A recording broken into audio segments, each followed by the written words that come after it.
So equities are moving, traders are reacting, and volatility just doesn't seem to take a break.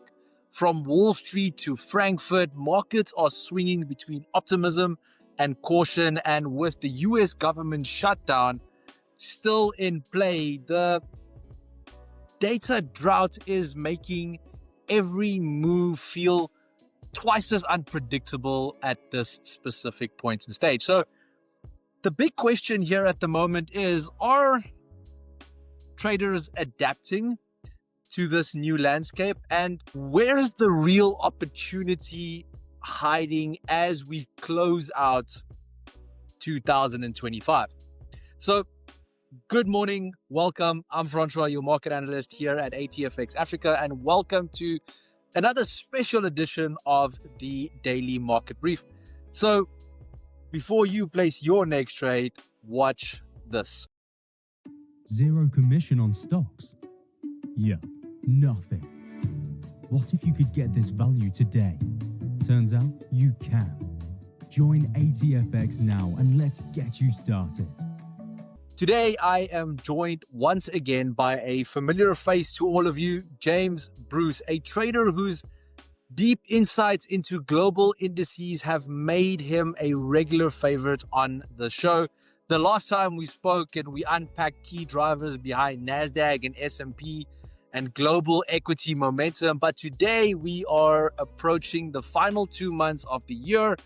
Things look, well, very different. We're going to dive into what's moving equities right now, how the US government shutdown has affected market structure, and what traders can do, well, to make sense of it all. Bruce, it is so nice to have you back on the show. Welcome. Thank you for being here. Yes, sir. The man with two names, James Bruce. No, you're the good only to person be I as can call always. James or Bruce, and it still makes sense. Exactly. No, good to be as always, Francois. But yeah, things are definitely a lot different. Right now, we can definitely unpack on what I'm doing in my own trading to navigate it. But markets are in a, as you said, a much different spot to it when we were last chatting. Absolutely. James, I think let's kick things off today with the big picture. You know, we've seen a lot of movement across global equities lately, from Nasdaq's relentless strength to DAX and S&P finding their rhythm a little bit once again. From your perspective, what has been driving the broader direction in indices over the past few weeks? Yeah, well, obviously we've had, as you mentioned, the government shutdown in America. That's obviously one of them. But again, like another part of it is the Trump and China chats as well. I mean, I've been in a few trades where a tweet will come out and will drive markets higher or lower. And I think what we can see right now is on indexes, particularly the not only the American markets, but I've got my DAX daily chart up at the moment. We've been very, very choppy since we last spoke, since July. We've kind of been trading in like 1,000-point range on the DAX, which obviously is a lot different to where the start of the year was, where we just were booming.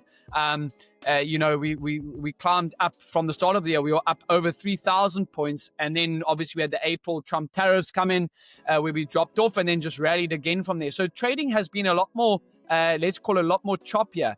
And that's on the DAX. On American markets, if you go over to the ES charts, so S&P 500, shorts have been tough to play.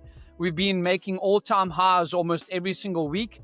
And I think it's been kind of like a buy the dip type of market, in terms of like we get that maybe like an opening drive off the open flush down, and then markets tend to find its feet as the day goes on. And that's what we actually saw yesterday. Markets flushed down on the open, and we ended up rallying to close out the day. So, maybe that could be what we're seeing today. Markets are selling off overnight, but maybe we could see a bounce again. As I said, we've been in that like kind of buy the dip market at the moment across US indexes, and stocks have been performing, very, very well. We got Nvidia and Tesla, I believe at all-time highs, and Amazon's been soaring for new all-time highs after their earnings. So markets are performing relatively well, and I think if you are trying to call a top, you're going to suffer in this type of market environment for sure. 100%. Actually, that little rally that we got yesterday as well, personally profited from very nicely as well. So as you said, just looking for those buy the dip opportunities and then trading from there. But yeah, it has been quite difficult to trade as we are, hovering the entire time in all-time high territories. Now, the one big storyline that has been on everyone's lips lately is the US government shutdown, which continues to delay crucial data like the jobs report, which apparently this week we're not going to see NFP once again on Friday. And, traders are needing to rely on private data like the ADP reports and so forth. Now, as a question, how has this uncertainty impacted your trading approach, especially when it comes to US indices like the Dow or S&P or Nasdaq that you love trading so much? Yeah. Personally, for me, I'm not a big fundamentals guy. I might have a theory of what I'd like to trade, but I'm just, again, like for me as a day trader, so I might hold some trades overnight or for a couple of days on some of my accounts, because obviously I'm trading a lot of personal cash accounts as well as prop firms. So I'm doing like a whole mixture. And I think different types of accounts call for different types of trading. So I might have like a theory of what, like for me, I had a short overnight on the Nasdaq, which I was up like 300 points on when I woke up this morning, which was obviously quite nice. So it's funny, you made money buying it. I made money shorting it overnight. Because, but I think in terms of like fundamentals, and I'm just trading what's in front of me. I'm looking at my levels on the charts. I'm, managing my risk to the downside is obviously the most important. And then from there, I'm just, I'm taking it one day at a time and just trading exactly what's in front of me, because the only thing that matters is really what is price actually doing. You could have a short bias on maybe the government shutdown and that, but we've seen new all-time highs being made in American markets. And if you were trying to short, as I said, you that's a sucker's game right now. But so in terms of like adapting and that, I'm just trading what's in front of me. It's what I've always tried to do. But particularly in these all-time high markets, you can't expect massive runners to the high side because we're obviously trading into levels. I think like, for example, that's why I like the short overnight. I had a good risk-reward ratio opportunity on the Nasdaq where I had like a 80-point stop on it or even less to previous day's high, and I end up taking a 100-point stop, and I end up taking 300 points out of it. So I think, you just got to just trade what's in front of you, have your levels, and manage your risk. Again, I think that you can have your biases and everything like that, but sometimes that does plague good judgment or good trading decisions. There, I couldn't agree with you more. I've tried to tell traders so many times that biases kill more trading accounts than anything else. If you are unable to actually just trade what you see and adapt to everyday markets and so forth. Super tight spreads. Yeah, tighter than your jeans after Christmas lunch. What if you could get this value today? Turns out you can. Join ATFX now and let's get you started.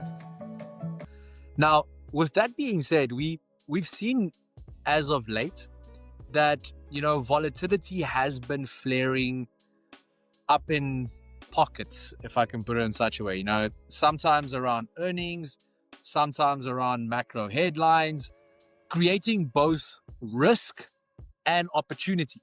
I mean, especially yesterday on the Dow, we saw, a mix of trading results that, created a lot of volatility there as well. So what's your take on how traders can particularly capitalize on these short-term bursts of movement without getting caught on the wrong side of momentum? Yeah, getting caught on I guess if you are trading more of a momentum style trader, maybe trading at the open could be quite nice for you if you are looking for those short, quick momentum plays.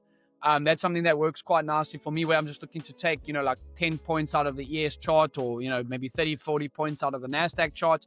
But I think in terms of, not being stuck in terms of maybe the fundamentals, because we have seen it where swing traders might be in a position long, a tweet comes out and it shoves the market lower. So I think a good opportunity is to be buying maybe at, or selling obviously, or trading at the open on those momentum type style trades, which I particularly do like. Quick in and out trades, maybe, 15 minutes, that type of vibe. It's crazy to hear you mention tweets the entire time because of the fact that we are in such a stage at the moment where tweets carry more power almost than news events right now. So sure.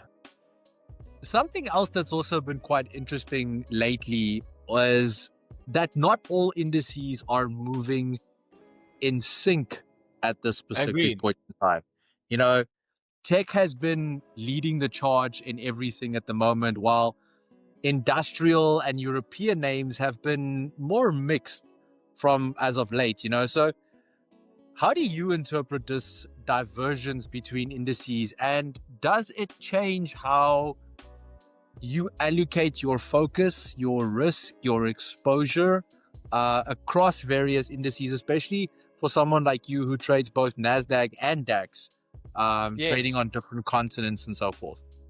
Yeah, that's a good point. We have seen quite a bit of divergence between the American market indexes, where sometimes, I think a good example is last week Thursday, where the Nasdaq and S&P were dropping quite heavily into the open, whereas the Dow was rallying quite aggressively. And I think that obviously you got to know what stocks you are trading. For me, I personally like trading the DAX and then either ES or NQ.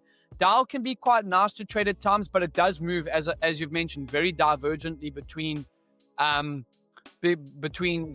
Nasdaq and S&P, because there's different stocks that are weighted in there. Maybe Walmart's had earnings that have been reported quite well, or Nvidia is trading quite well on the Nasdaq, but industrials are not doing well on the Dow. So I think what you got to do is, personally for me, what I always try and tell people is, I'm really only trading the DAX, the Nasdaq, or the S&P. I think once you learn your markets that you look to trade, less is more. You don't need to be trading 10 forex pairs and 10 indexes and everything like that. I prefer to keep it, less is more. Know your market that you're trading, and you can find your levels from there. That would be my advice on that. Absolutely brilliant. Finally, let's finish things off. We are heading into the final stretch of 2025.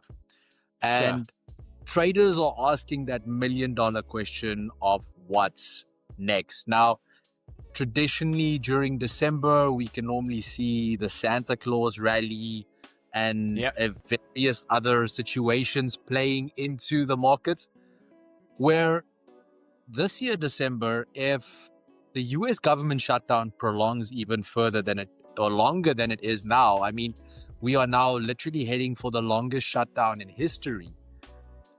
During the month of December, we could see multiples of reports being released on one day. So instead of getting one NFP report, we'll get 3 NFP reports in December. And that can also flow through with regards to inflation reports and other PMI reports and so forth. And this is creating quite a bit of volatility. Now, what's your outlook on global equities going into December and early 2026? And what's the one mindset you recommend traders keep as we navigate, something we haven't had to navigate before? Sure. That's a good question. I think typically, if you look at the data in the last 5 years, November has actually been the best month in terms of the S&P 500 ES chart, right? So, but putting biases aside, I think where we are sitting right now, I think we are due for a little bit of a pullback personally on global indexes. But again, like we sold off this morning, we could rally and end the day higher. I think what I would advise traders, and what I always tell myself, is wait for your moments in the market. Trading, at least for me, is not made in trading all day, every day. It's made by waiting for my spots every single week and picking them. Is every trade going to be a winner? Yeah, of course not. Right? You're not going to win every trade, and that's, I think, something that traders need to get used to. Cutting your losers, taking one day at a time and trading where price is at the moment, trading what's in front of you instead of trading your bias or what you think could happen. Because truth be told, no one knows what's going to happen. I could come here and say, I think we could get a pullback on markets and we could see new all-time highs into Christmas. So no one knows what's going to happen next. That's the beautiful thing of trading. You don't need to know what's going to happen next to make money. So just trade what's in front of you, manage your risk, and pick your spots well. And when you see your A+ grade setups, attack heavily on those. Because what I've seen again in my trading is like in the year, 3 to 4 months might make my whole trading year. And then other times I'm just trying to, keep afloat. It's not always going to be pretty, but you're going to get those nice moments where you can attack. And that's what I would say to traders to end of the year. Wait for your spots and manage your risk. Absolutely fantastic. James, as always, it's been an absolute pleasure having a bit of a conversation with you. Your insights, as always, are invaluable, especially as traders look for clarity in a market that, seems to be balancing optimism with that hint of anxiety. So for everyone else watching, if you enjoyed this discussion and you want to stay ahead of the next big move across global indices, make sure to subscribe and hit that notification bell and join me tomorrow live for the upcoming ADP employment change data to also see how that unfolds. And with that, we wrap up your daily market brief brought to you by ATFX Africa, the broker that gives you an edge in today's markets. Simply head over to ATFX Africa and go and experience the difference for yourself. James, thank you so much for being here. Cheers. As always, I appreciate it. I hope you guys took away something, and we'll see you guys on the next one. Absolutely. Traders, until next time, stay sharp, stay focused, and trade smart.